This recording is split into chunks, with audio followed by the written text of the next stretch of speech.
Johnny Hipolito, playing forward for the UP Fighting Man. I'm Alvin Padilla, playing for Fighting Man. Martin Reyes, playing for the UP Fighting Man.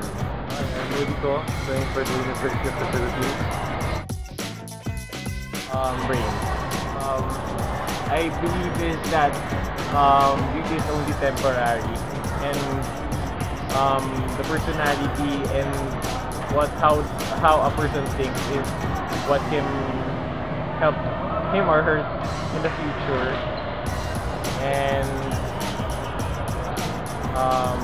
I judge a person by his personality, not by the looks. Aanin mo yung beauty kung wala namang talino, di ba? Brain.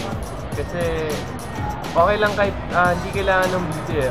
Kasi pag brain, dun mo nalalaman kung sino siya as a person. And for me, brains talaga kasi parang dun mo makikilala or parang dun mo ma-distinguish yung tao for who he is or who he is.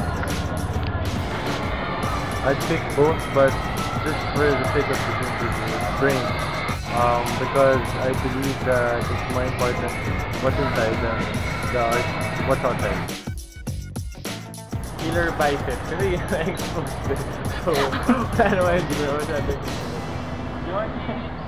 Rock hard up. Siyempre pag nasa Bora, kailangan yun. Killer bicep. Kasi sa akin, yun yung nakikita eh sa shirt. Kasi pag sa beach ka lang naman nakakapagtanggal ng abs. Para sa akin, bike. Rock hard up. More sexy. I would go for Miami. Kasi nandun na yung top players. Miami Heat. Kasi dyan na si Lebron eh. Idol ko yun. Para sa akin, the LA Lakers. Kasi sila, their whole as a team na eh. Parang proven na yung championships nila. Tapos yung Miami,